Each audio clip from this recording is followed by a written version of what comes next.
et éventuellement avec un peu de mouvement. Mais c'est parce que simplement, pour dormir, il faut fermer les yeux. Donc ça n'a pas d'intérêt à me visualiser. En plus, je raconte soit en fait des histoires métaphoriques. D'ailleurs, c'est souvent le cas. Quand je raconte une histoire métaphorique, eh bien, quand on ferme les yeux, on est beaucoup plus centré sur cette histoire et sur ce moment. Quand on ouvre les yeux, eh bien, on est souvent dérangé par l'environnement. Par exemple, là, je te parle, donc je sais qu'il faut que je reste concentré sur le point de vision. Mais d'un autre côté, si je fais ça, eh bien mon esprit va partir ailleurs. C'est la raison pour laquelle j'aime bien quand on fait des séances comme ça, ou quand je fais une vidéo sur le sommeil, c'est de dire ferme les yeux. C'est simplement pour que tu te centres et tu te concentres sur ce moment précis. Regarde, je ferme les yeux, l'écran est noir. Je vois plus rien. Alors je peux voir un peu de luminosité parce qu'il y a de la lumière autour de moi, mais c'est très fin. Et par contre, si je ferme les yeux et que je raconte et que je me dis, je marche sur un sentier, ça peut être un sentier avec des cailloux, ça peut être un sentier de sable ou d'herbe, eh bien, comme je suis quelqu'un de visuel, rien qu'en le disant, moi je vois le chemin, je me vois en train de marcher. Donc pour les gens qui sont visuels, fermer les yeux, c'est vraiment le top. Il y a des personnes qui ne sont pas visuelles et qui du coup ont besoin de sentir, de ressentir. C'est la raison pour laquelle quand quand je raconte une histoire, je sais, en tout cas le plus possible, d'amener les sensations autres que le visuel. Par exemple, je dis, peut-être que tu peux sentir, peut-être que tu peux ressentir pour le toucher, peut-être que tu peux toucher ce chemin.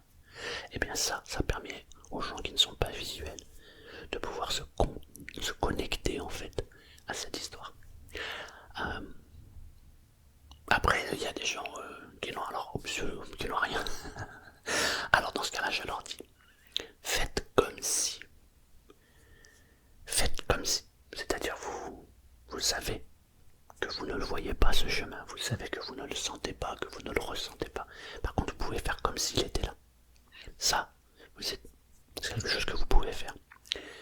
Mais quand vous faites ça, quand vous vous accordez la possibilité, le droit de suivre une histoire, alors l'histoire devient magique parce que vous vous l'appropriez et le cerveau va faire des connexions.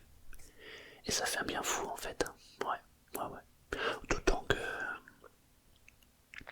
je travaille mes textes pour qu'ils soient le plus... comment je pourrais dire, le plus réaliste déjà. Mais aussi, je fais attention aux mots. Parfois, on peut... Vous savez, je ne sais pas si tu sais, mais la négation n'existe pas. Quand je dis par exemple, ne pense pas à ta maman, n'imagine pas ta maman, ne visualise pas ta maman. Il y a de très grandes chances que tu aies pensé à ta maman, ou en tout cas que tu aies vu ta maman. Le problème c'est que, étant donné que la négation n'existe pas, il faut faire attention aux mots qu'on emploie et aux mots qu'on entend. Parce que parfois, j'entends des choses, notamment sur les hypnotiseurs, qui ont l'intention de dire ne fais pas ceci, mais qui malheureusement font l'inverse, parce que justement le cerveau ne comprend pas la négation. C'est pour ça que mes textes, je les travaille au maximum pour que justement il n'y ait pas ça. À chaque fois que je donne une négation, en réalité c'est une fausse négation. Quand je te dis par exemple, ne te détends pas tout de suite, l'idée derrière c'est que justement tu te détendes tout de suite. Parce que ton cerveau ne fait pas la différence entre le ne et le fait.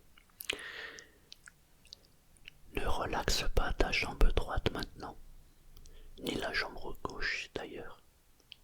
D'ailleurs, je me demande si tu avais la possibilité de ne pas détendre tes deux jambes maintenant. De quelle manière elles se détendraient maintenant? C'est une double négation avec une induction directe. Donc, il faut faire attention à ce qu'on entend. Et en fait, les gens comme moi, en fait, tous ceux qui font des vidéos comme ça en hypnose, on joue là-dessus. On joue sur les doubles négations, des fois des triples L'autre jour, je me suis amusé à faire une discussion, je sais pas, au moins, ça a duré au moins 5-6 minutes facile. Je n'utilisais que des négations. Et c'était rigolo parce que c'était quelqu'un qui a peur de l'hypnose et qui surtout n'y croit pas. Et donc c'est marrant parce que j'allais dans son jeu, je lui dis tu sais l'hypnose n'existe pas. D'ailleurs ton cerveau sait que l'hypnose n'existe pas. Et du coup j'ai enchaîné comme ça, blablabla. Et à un moment je lui dis, et c'est d'ailleurs la raison pour laquelle ta main ne se lève pas. C'est aussi pour cette raison que dans tes doigts tu ne ressens pas le crépitement qu'il y a en ce moment dedans. Et d'ailleurs c'est aussi pour cette raison que tu commences à regarder ta main et que tu vois ces crépitements.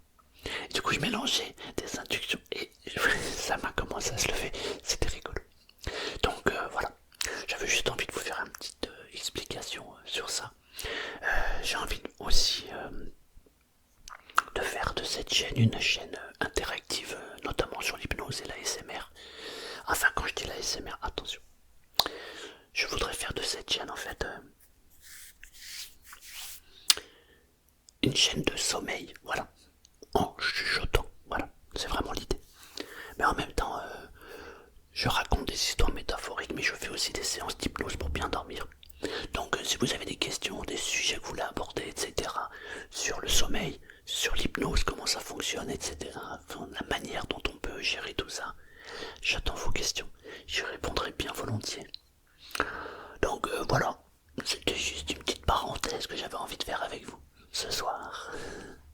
Donc la prochaine fois que vous écoutez les séances, franchement l'idéal c'est fermer les yeux et laissez-vous emporter par ces instructions. Laissez-vous, simplement. Sachez que en général, je dis en général, je suis plutôt bienveillant. Je vais pas dire que je suis bienveillant parce que ça serait abusé de ma part, ça serait un égo surdimensionné. Mais en tout cas, en général, je fais attention à ce que je dis. Et je vais vraiment dans votre sens. Donc, ayez confiance tout simplement.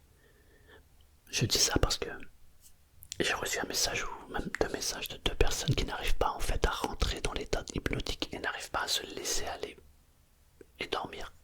Donc ça c'est pour vous. Laissez juste la confiance s'installer entre